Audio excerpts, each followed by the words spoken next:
Hello, welcome everyone. We are so thrilled to have Cortney Jones here today. She's just this amazing lady. But first, let me tell you, I'm in New York, having a great time in New York at the Richard Wilson Family Office Club, which there's about 300 people, and there's millionaires and billionaires and people who are looking for money and newbies and oldies, and we've got family office people speaking, and I'm having a great time.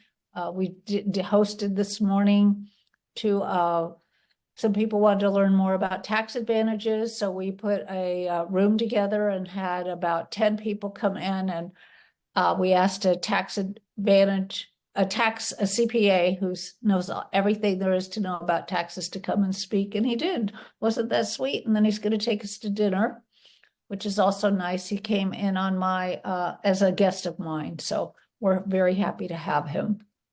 And you may or may not know that I can't remember who we are right now. Sorry, I've been up since 4 o'clock this morning. Okay, so the nest egg builder empowers people to build consistently their wealth through commercial real estate with returns of somewhere between 7 and 20% annually.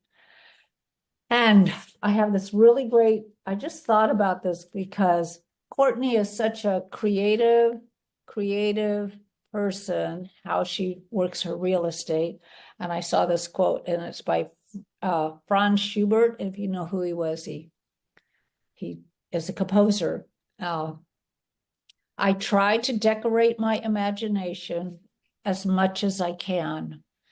And being in real estate as long as I have, it takes a lot of imagination to be able to put a deal together and take that imagination and then look at the reality of it and how the reality and the imagination can create something that works for the person that's buying and the person that's selling and whatever the pivoting is going to be on that real estate. So with that, we have Cortney Jones. And what I love about Cortney is she gets the seller, or asks the seller, however you want to put it, to carry back. And I don't believe that she's ever been to a bank asking for a loan. So with that, Cortney, please take it away. I will. Thank you so much for having me, Peggy. And it's good to see you all again. I'm seeing some familiar faces, bright, shiny faces. I'm coming to you from Detroit today. So I'm going to share my screen real quick here. There we go. And then that way you can all see what I'm talking about, which is usually kind of helpful. So I'm going to chat today about a topic that is near and dear to my heart. I know that you guys love to do commercial deals and obviously generating good returns from that. But one of the things that I find a lot of times is that if people are still trying to figure out ways to get involved in deals, they oftentimes don't know where the cash comes from or how to generate that. And like Peggy just said, I am more of a creative finance expert, and that's one of the things I've talked about here before. I've never been to a bank for a bank loan on a property. I look for motivated sellers that are in a need to sell and that are in a situation where we can do some sort of creative financing, seller carrybacks or subject to things like that, so that I'm not having to deal with banks, which is kind of a nice thing, especially right now with interest rates the way they are. It's a little hard to cash flow a lot of properties with the financing the way that it is right now, especially if you got spoiled the last few years. When I came into the industry 30 plus years ago, rates were like at 18, 19%. So you learned a little bit different ways of doing things. But, part of the fun of this business is ebbing and flowing on a regular basis and learning to deal with it, right? But today I'm going to talk about how to generate big chunks of cash through wholesaling real estate, because I think it's a really good, not only skill set to learn, but just great information when you need it, whether that's to take those big chunks of cash and invest them into other deals, or because you want a new car, or you have a college education to pay for coming up for kids or grandkids or whatever. There's always reasons that we need big chunks of cash. And learning the skill set of wholesaling, which is really, when we boil it down, it's just really getting good at very good actually at finding deals, which we'll talk a little bit about. And then obviously what you choose to do with the cash is up to you. But one of my favorite things to do with those big chunks of cash is then turn them into down payments or whatever I might need to contribute for cash flowing deals. So let's share some of that with you guys. So what is wholesaling? And I want to talk down to anybody that's done 1,000 deals or anything, but just to make sure we're all on the same level playing field, want to make sure everybody understands. In my opinion, it's the fastest, easiest, most predictable way to make a $10,000 to $20,000 chunk of cash in 60 days or less. So if I ever need big chunks of cash for any of the aforementioned items, this is usually what I'm going to resort to. And it's something that I do on a regular basis. As I need cash, or if a deal is coming up and I need a down payment for it, or any things like that. Basically, what is wholesaling? It's bringing together someone who has a property that they need to sell with someone who wants to buy a property. And for lack of a better term, you're actually kind of getting paid for that matchmaking. You're the middleman, or of course, woman in my case, and some of yours. It's essentially, your job is threefold. It's finding deals. It's negotiating the best possible price that you can for those deals. And then it's networking with others to sell that contract. And, we'll talk a little bit about the more specifics of it as we go. But it really is as simple as I just made it sound. Now, obviously, it's not as easy. It is as simple, but it's not necessarily as easy. Finding deals isn't a matter of just opening up your computer and pushing a button in most cases. Sometimes, you do have to work kind of hard to do those, but it is really just sort of those three essential steps. And then what I like to do, as I mentioned, is use those profits to invest in additional cash flowing properties. The one downside to wholesaling is you're getting a lot of big chunks of cash, which for many of you means capital gains, and nobody likes that. But if you're taking that cash and investing that into cash flowing properties that you have depreciation on and other tax benefits, then they can even each other out and kind of make it worthwhile to do that. So that's where I kind of like to take that step. So the 7 steps to fast cash success are starting with building a buyer's list. I like to start with that first because it gives you a little more confidence to go out and find deals if you know you have people that you can sell them to. Number 2 is finding those deals. And there's a variety of ways to do that. And we'll talk about some of those today. Number 3, your next step is to get that property under contract and to negotiate, as I said, the best possible deal that you can for that. When you're wholesaling deals, you're not offering retail prices for those because you have to make it worthwhile for the end buyer. So remember, as a wholesaler, your job is to find the deal and then find somebody else to sell it to. So there has to be enough room in the deal for that end buyer to be able to make money. If it's a fixer upper property, then obviously they need to be able to not only make money, but they need to have some cushion in it to be able to put in whatever money needs to get it up to par to get to that after repair value price. So getting it under contract is step 3. Offering that contract to your buyer's list is step 4. Okay. In other words, I have a great deal here, and we'll look at some numbers in a minute. And now you're offering that deal to others. And then once you find somebody who's interested, you're going to get what's called an assignment form and earnest money deposit, open escrow at title, or if you're in an attorney state, at an attorney's office. And then the last step is my favorite, which is to cash the check and invest it in a cash flowing property. So that's the 7 easy steps. Again, easy, not necessarily simple. So building a buyer's list, let's talk about some of the ways that we can build a cash buyer's list. And they don't always have to be cash buyers. I use the term cash buyers, but honestly, most of the people who buy my wholesale deals are also using hard money. I'd say it's about 50-50. So hard money's fine, or private money, or anything that they can do. You just really don't want to, you're not going to be able to go through a bank. If the end buyer is getting bank financing, then they're not your ideal buyer for these types of deals. Because they're going to want to see the person that's on title selling it, and it gets a little bit more complicated. So you're looking for cash buyers in one form or another, either hard money, private money, or actual cash. Sometimes they might have a backing of a REIT or something along those lines as well. But you can find build a buyer's list through things like Craigslist ads. Yes, people still use those. RIA clubs is a really great place to build your buyer's list. Meetup groups, if they're obviously real estate or investment centric. Running offline and online ads. Tax records. You can pull tax records of people who own 2 or more homes, and there's a high probability that those people might be interested in purchasing other properties. So if you run a list and say in a specific zip code, find somebody who owns 2+ more homes, and you have a property in that zip code, then there's a good chance that person might be interested in buying more. So that's a great way to get people on your buying list. You can actually get cash buyers lists from list companies. And then some of the list services that also have just like a cash buyer list that you can access.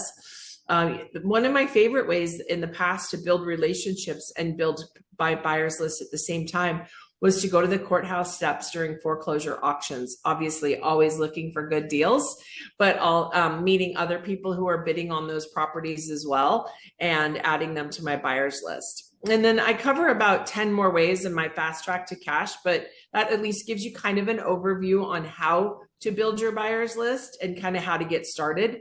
One of my favorite ways is also just to simply Google the people in your area that buy houses. So Google Detroit, we buy houses type of thing. And then you'll find a lot of people as well. And oftentimes those people are doing the same thing you're doing, but sometimes they're strictly rehabbers.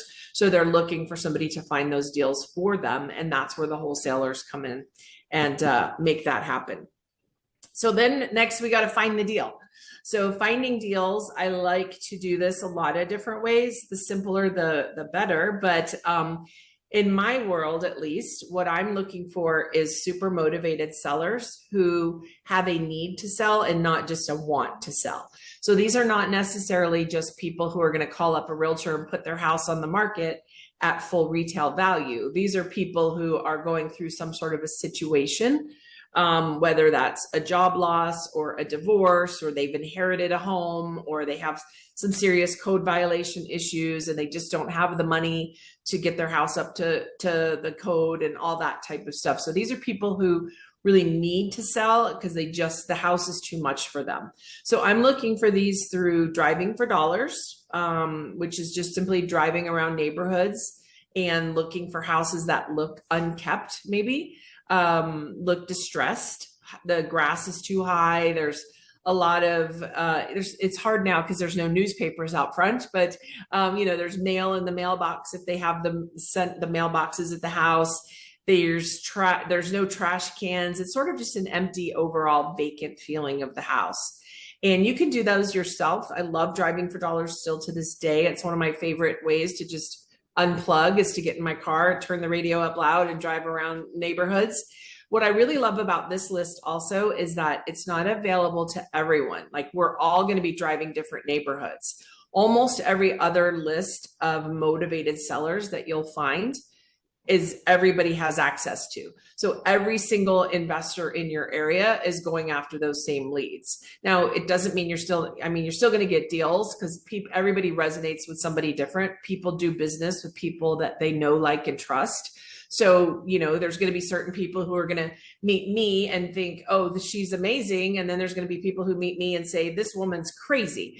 And then there's going to be somebody who meets Lynn and says, I love this person. I want to do business with this person. So it just kind of depends. But I love that you can do the driving for dollars and reach different houses that nobody else is getting access to. Another way to find deals is through bird dogs. Bird dogs can be anybody that you get out there doing the same thing for you. UPS drivers, postal workers, kids that are, driving around neighborhoods, delivering pizzas, DoorDash, all that kind of stuff. Those are all bird dogs and you would like reward them when they brought you a lead, or when you buy a house that they bring you.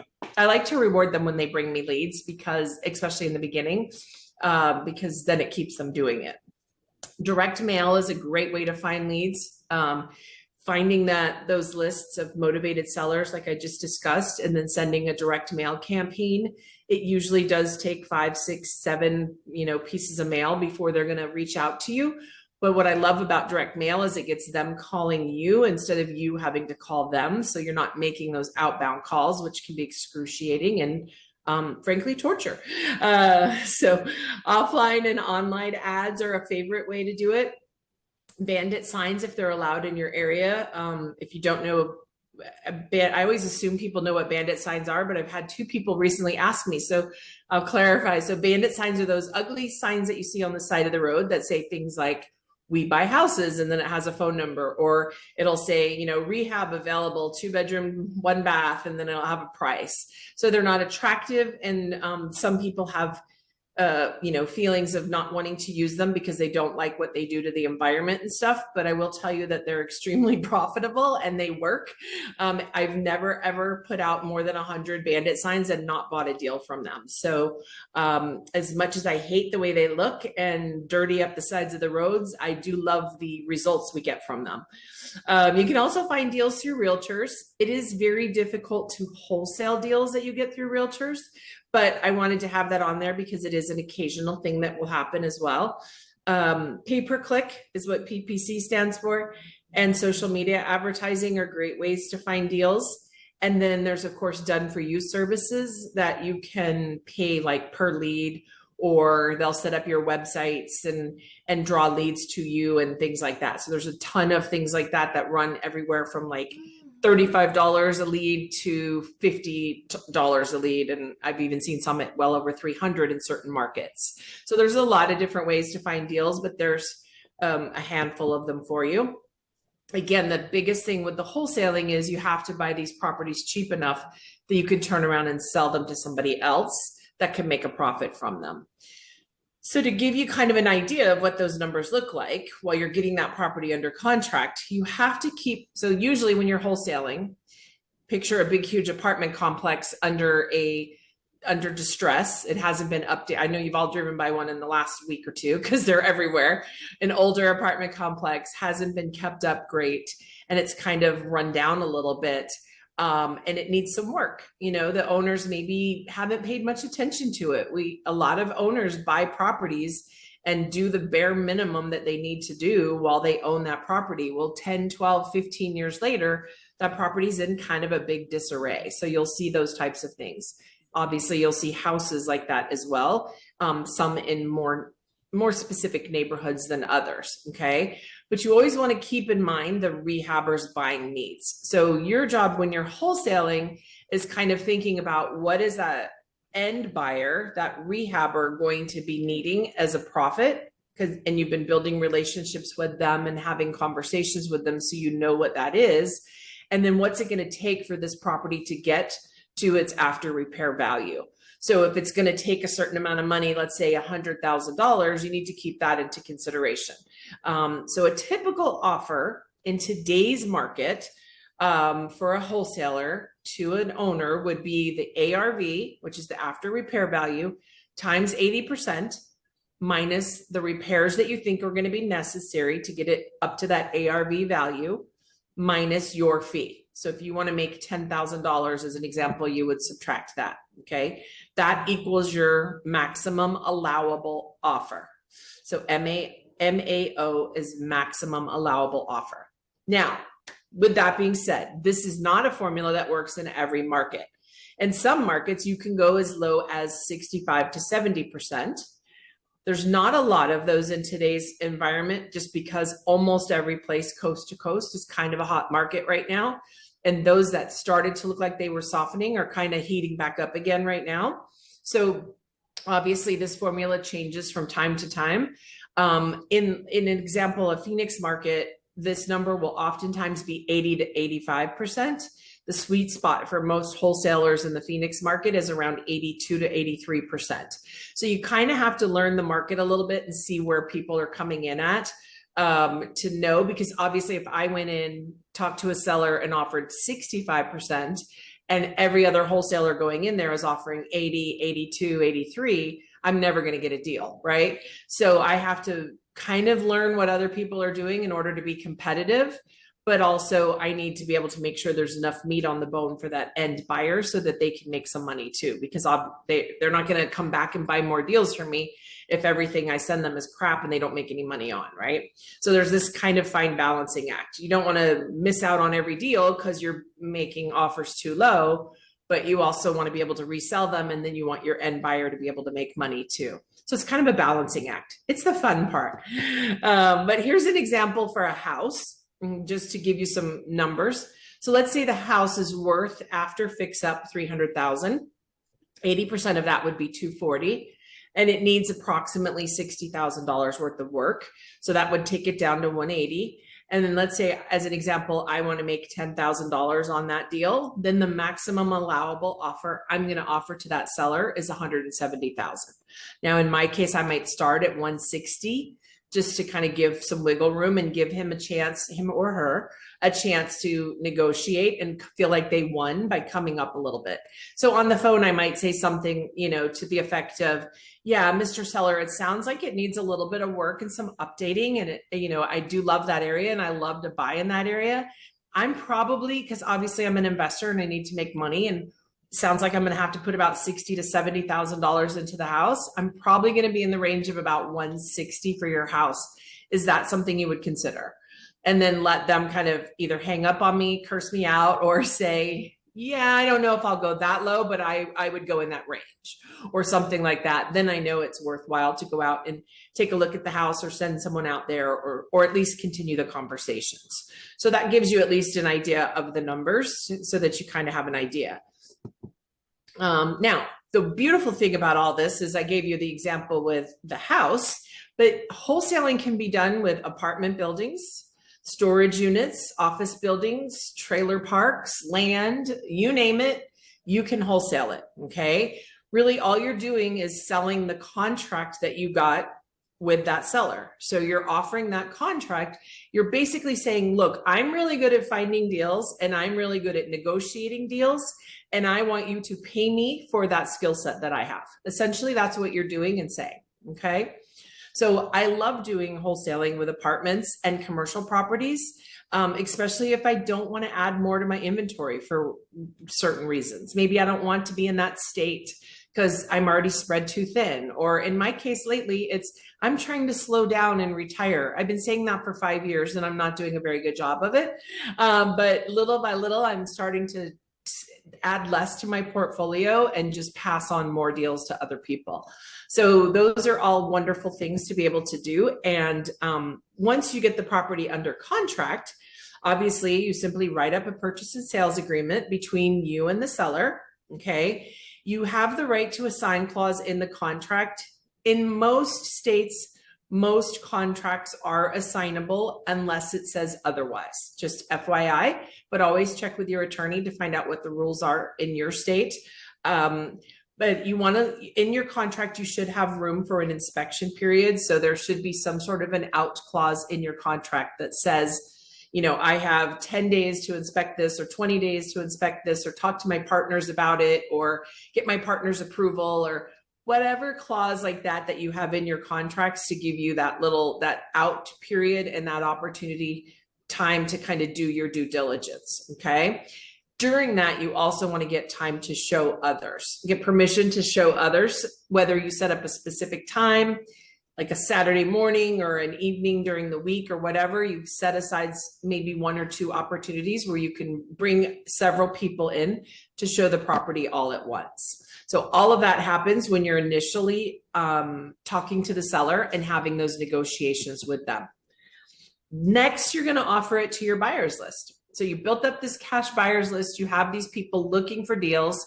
You've started to establish a relationship with them, and you know a little bit about what they're looking for, usually the area they're looking for, what price range they're looking for, what types of properties they're looking at, all that kind of stuff. So now you're going to take this contract that you have and you're going to offer it out to your buyers list. If you do that via text, via phone calls, via email or all of the above, that's kind of the norm. Okay. My email inbox gets flooded with deals throughout the day.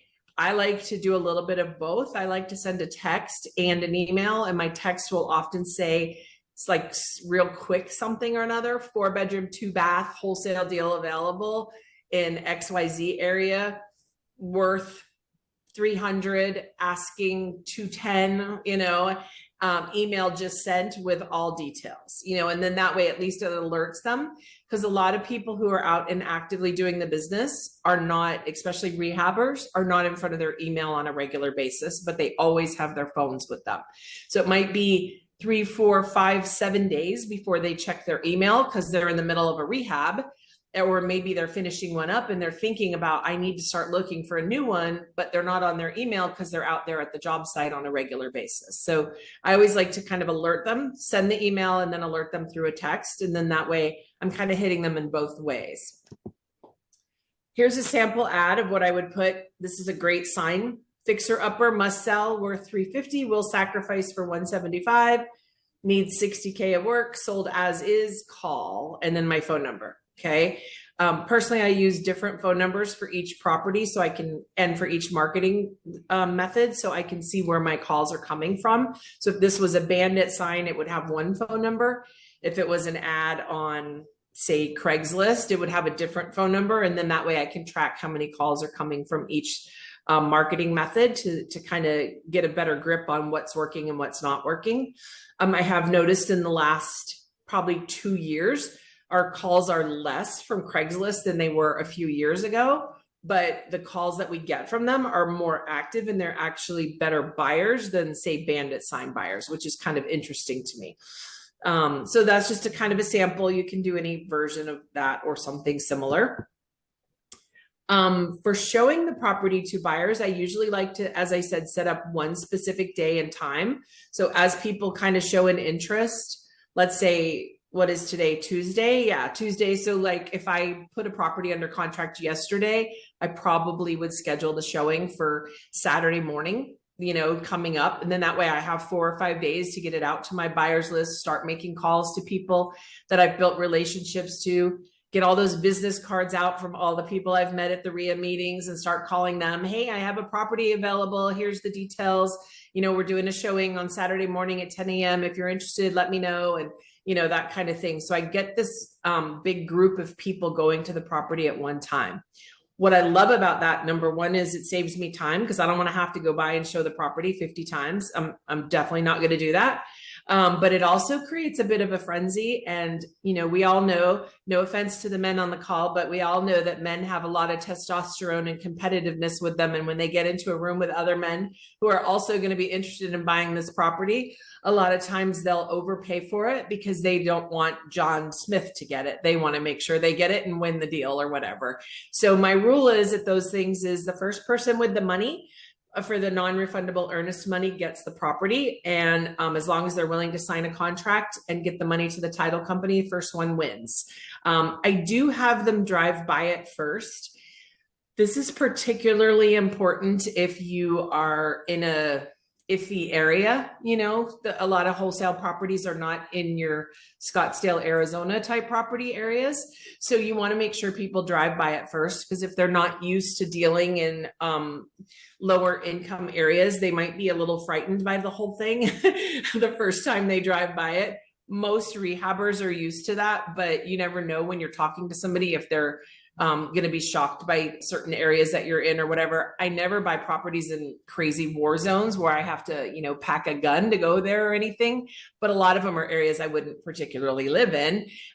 So you want to have them try to drive by the property first, give them the address to drive by. And then everybody knows that Saturday morning, we're going to get inside. They can look at how old the AC is, how old the water heater is, all that kind of stuff. They know that it's going to be sold as is, so they can come through and take their pictures and do whatever estimates they want to do and all that kind of stuff at that point. So that's how I like to show them. And then that way I'm not back and forth over there 50 times. you want to make sure when you're doing this that you're marketing the contract. This one right here will save you thousands of dollars of fines, by the way. Make sure you note this. Make sure you're marketing the contract and not the property. Unless you're a licensed agent, you are not licensed to market the property. So what I mean by that is you want to say things, you want to be careful of how you say things. So it's not that you're offering a 3-bedroom, 2-bath home at this price, but you're offering a contract on this home, you know, so a signable contract and then maybe some details. Okay. Buy my contract type of thing. So you want to be really, I'm an agent, so I can market them the way that my ad said. If you're not an agent, you want to be real careful, because what you're really technically selling, you're not selling the house, you're selling your contract for the house. So you're going to be assigning that contract to somebody else. Assigning it just simply means they're going to be able to take over the rights to that contract. Okay, so just make sure in some states, there are a few cities and states where you do have to be licensed as an agent to be able to wholesale properties. In others, you have to disclose that you're wholesaling. And then in some, it's just kind of frowned upon completely. So make sure, of course, as with anything, you're checking with your local attorneys on those things before you move forward with anything. The last thing is to get an assignment form and check. So an assignment form basically says, me, Cortney Jones, and my company, No Regrets, has 123 Elm Street under contract for $150,000. And for a fee of $10,000, I'm assigning my contract to Peggy for $10,000. Peggy's going to deposit that $10,000 at the title company. I should never get that money. It should go straight to title company. And so she's going to sign an assignment form and say, yes, I'm agreeing to the conditions of the contract that Cortney has with John Seller, and I'm agreeing to take over that contract and relationship. Okay. And so this is where people always ask me, the end buyer is asking to see my contract. Should I show it to them? And the answer is, well, yes, of course. They cannot agree to take over something if they haven't seen it. Okay. It wouldn't be legitimate for them to say, great, I'll take over that. You can assign that agreement to me, but I haven't seen it. Right. So yes, they should see your agreement, and then you can assign it to them with an assignment form. A blank assignment form is fine. Some of your states and title companies will have specific ones that they want used. It doesn't really matter. An assignment contract is pretty simple. It says basically what I just said. I have a property under contract at this address, this APN number. I put it under contract for X amount of dollars. For the fee of $10,000, I'm assigning this contract to this person and they're taking over all the obligations of the original contract. That's sort of in a nutshell what an assignment contract says. So you're going to get that assignment contract signed, get the earnest money, and all of that goes to the title company, where you will be opening up escrow. Then the title company is really going to pretty much take it from there. And your assignment fee that you're getting is essentially your finder's fee. Okay. The one thing I'll say is early on, people tend to really discount themselves in these deals, and don't do that. It's a great skill to be able to find deals.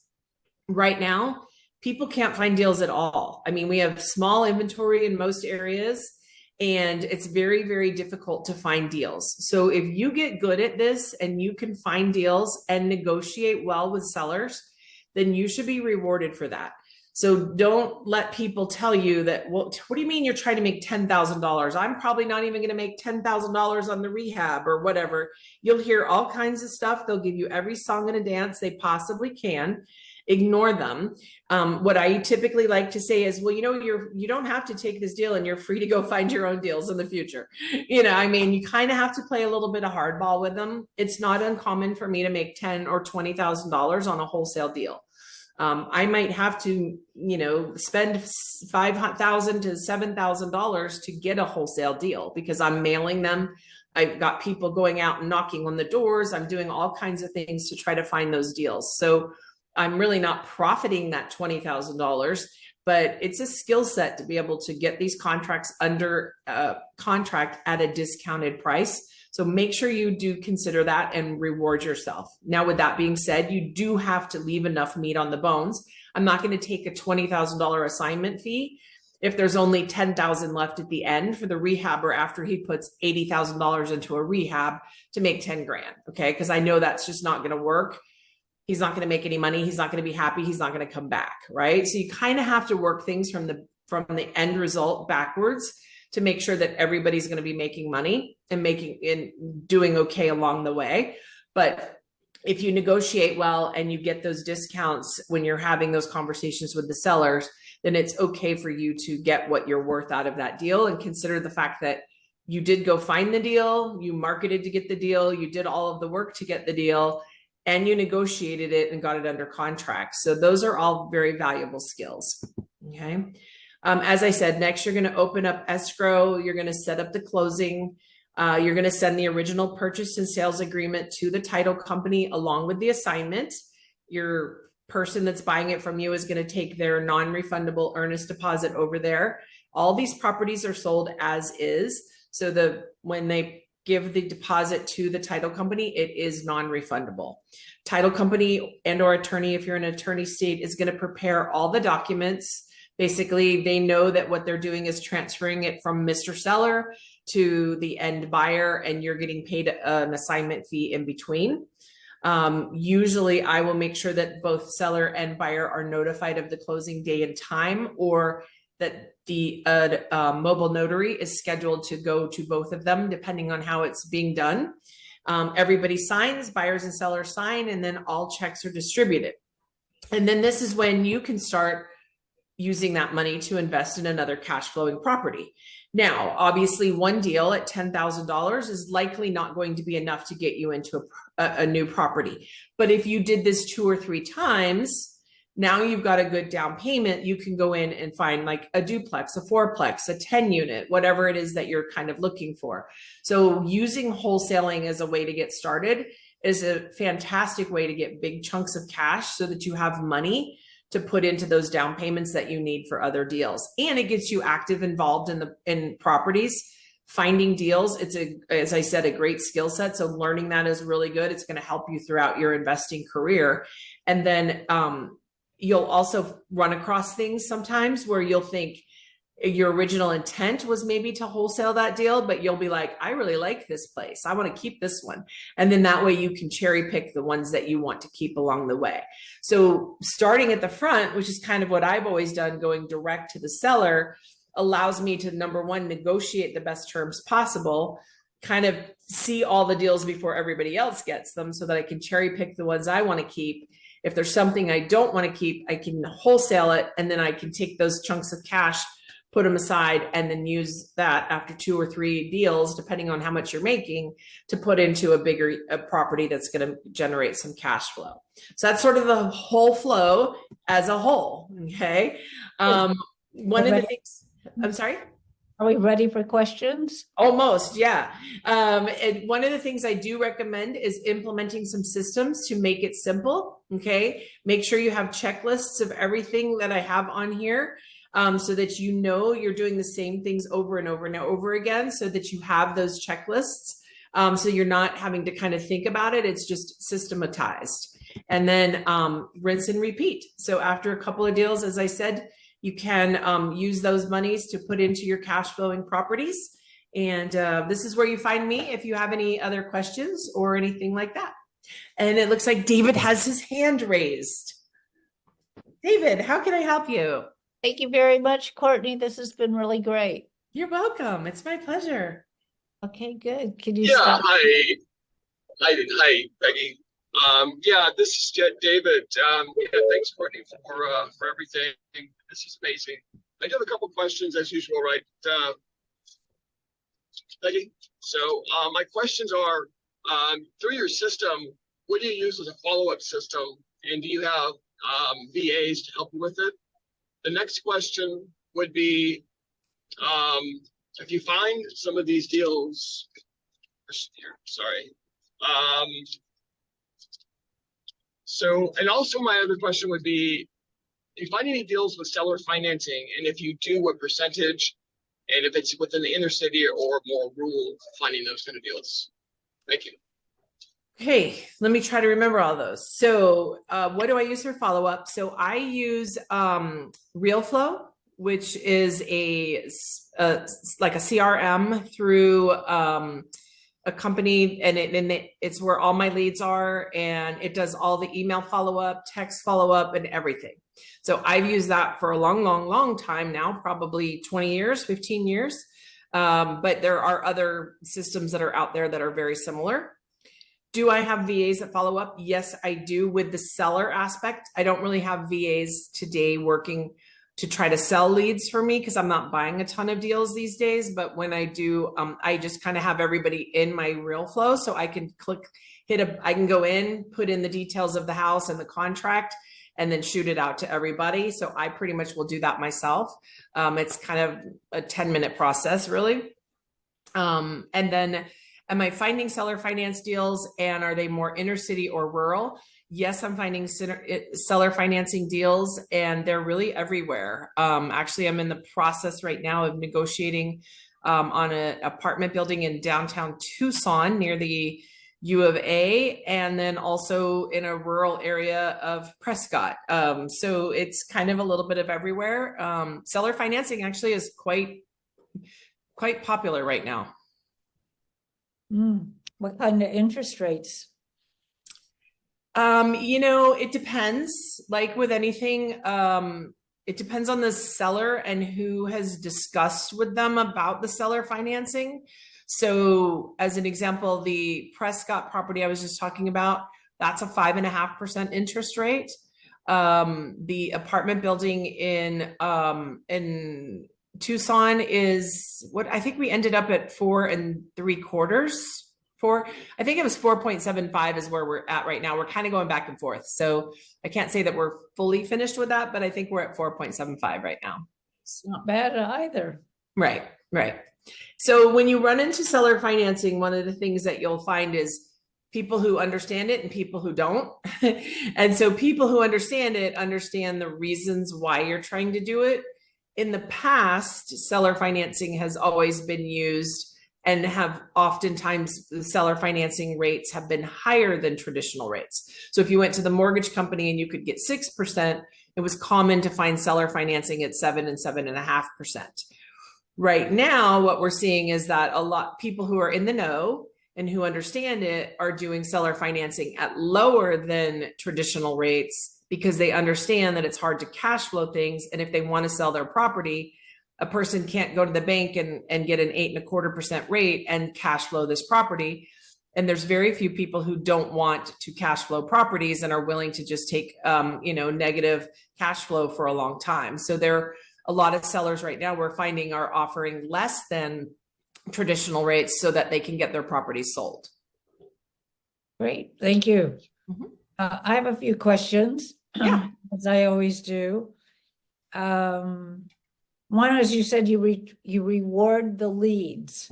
Like when the first time they bring you something, is it money rewards or is it something else rewards, or do you have a variety, or just? I kind of have a variety. So it just sort of depends. When I'm meeting with each of the people, I'll kind of chat with them. So like one of my bird dogs is a DoorDash driver, and he actually delivered a sandwich to me one day, and we just got to talking, and I said, "Hey, how long have you been door dashing?" And he said, "Just about a year. I'm in college and I've been doing it to kind of make some money." And I said, do you do it a lot? And he said, probably about 15 hours a week. And, I said, well, are you, out and about in neighborhoods a lot? Are you paying attention? Like what, and we just kind of started talking. And then I told him what I'm looking for. I said, you ever see any houses that look like they're kind of just empty and beat up and need some work or whatever? Things might be piling up in the front. And he's like, yeah, I see those all the time. And I was like, well, anytime you see one of those, if you will call me, I will, and if I buy that house, I'll give you $1,000. And they're like, whoa, whatever. And that's awesome. And so then if they give me a lead or two, I want to keep them motivated. So I might send them a $20 bill or send them a $20 Starbucks card. Or if we were talking and they mentioned something specific or whatever, I might send them $25 or whatever. And I don't do it every time, but I do it enough to keep them excited so that they keep remembering me and keep sending me things when they see them. So you said you give them a little gift, and then when you close, you still pay them the $1,000. I do. Yeah. Yeah. That's great. I also wondered, because I come from the exchange world and creative. If a wholesaler, if the flipper comes to you and says, look, all I have is enough cash to do the rehab, could I give you a note?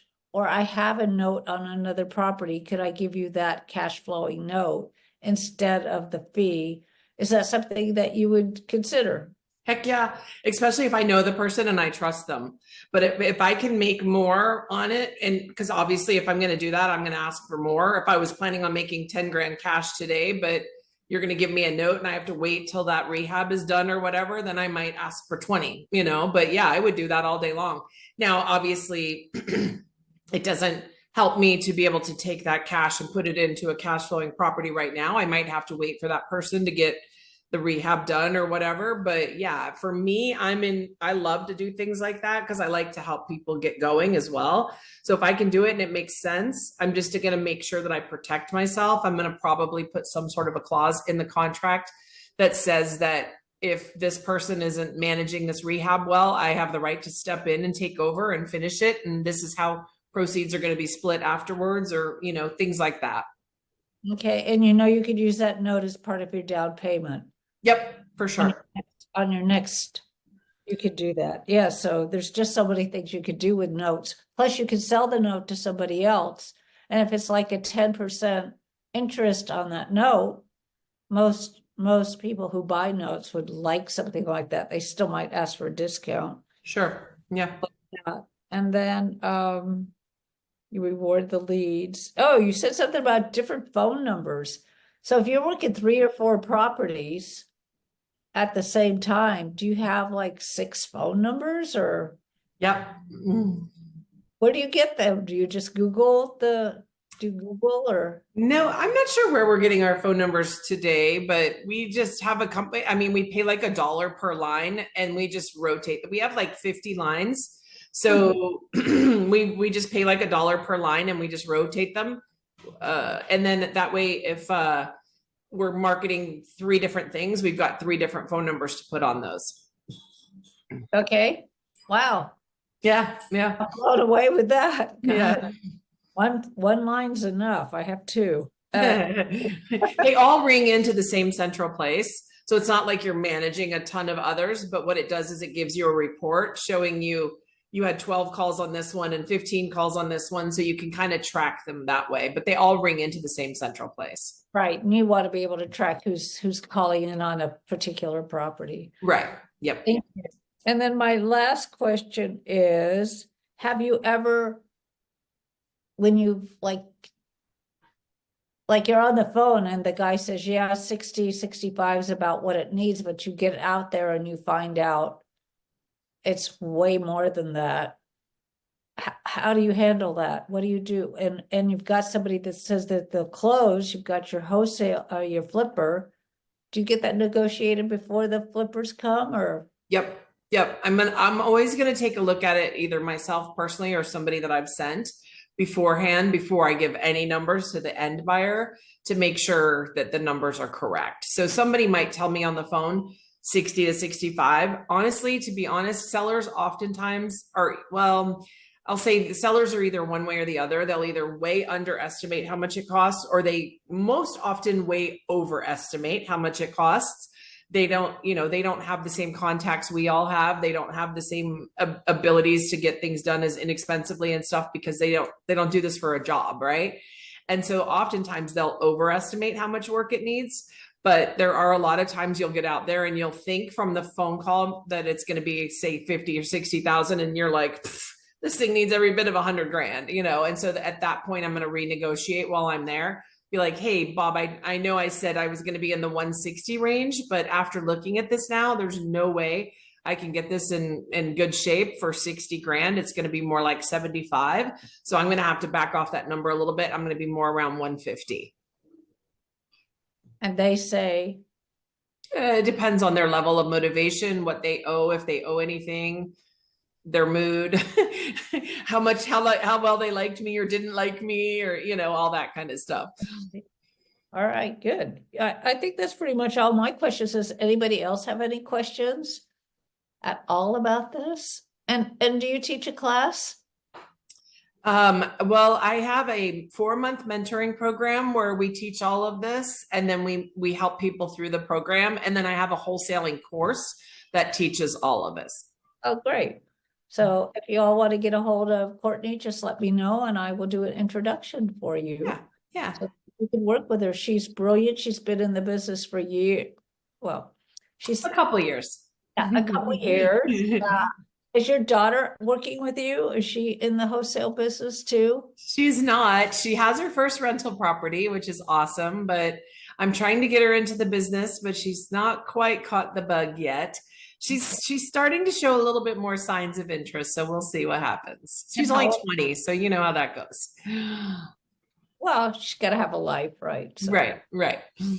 Great. So thank you very much, Cortney. This has just been really enlightening and fun, and you just have this great attitude. And I know you love it's obvious you love what you do. Very obvious. I do. Hey, I have another question, if I can. Please.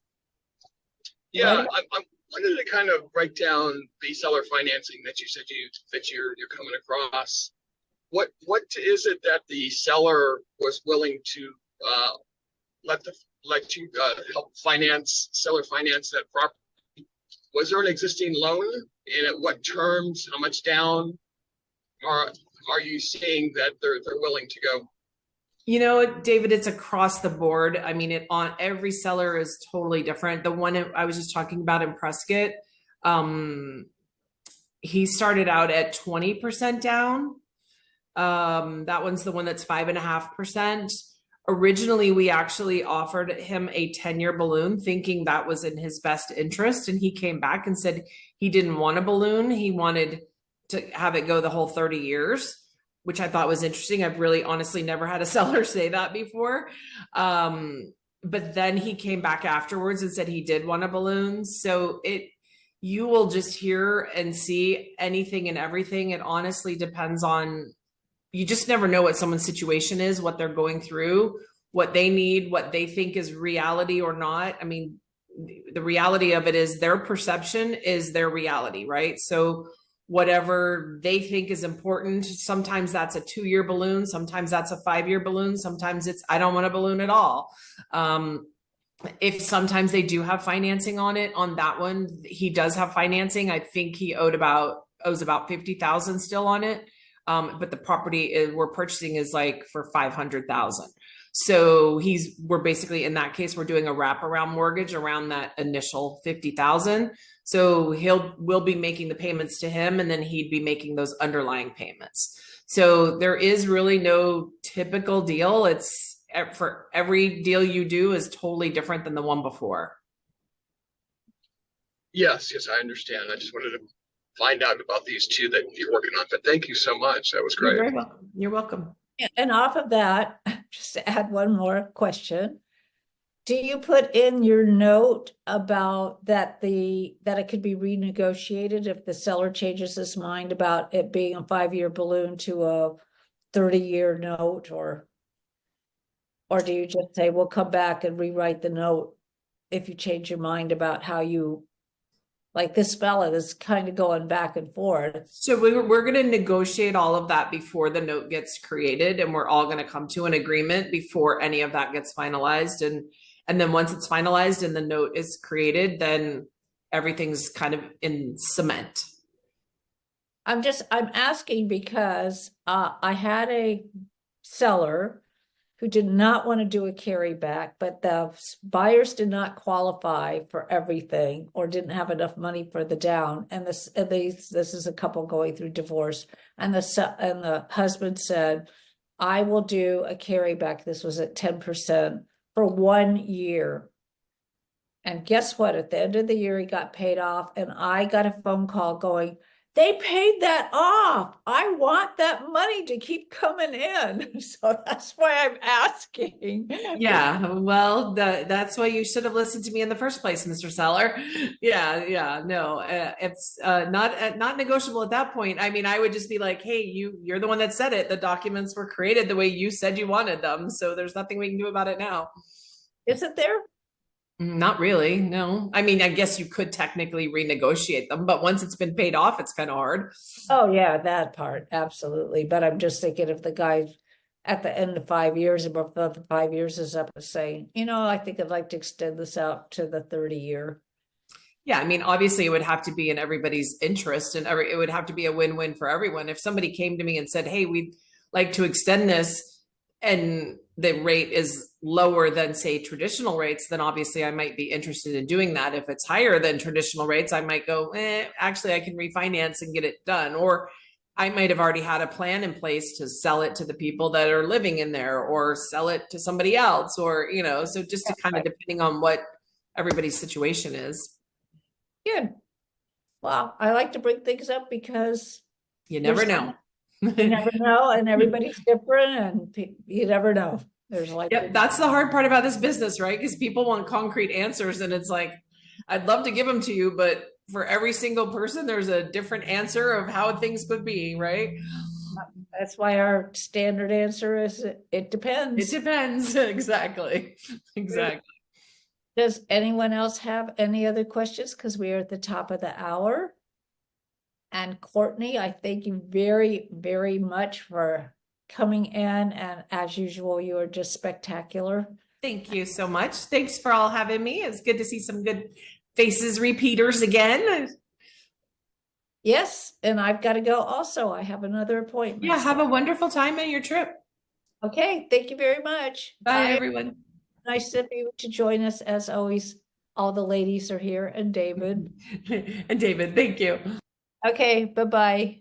But Lynn, nice to see you. Bye, Lisa. Bye, David.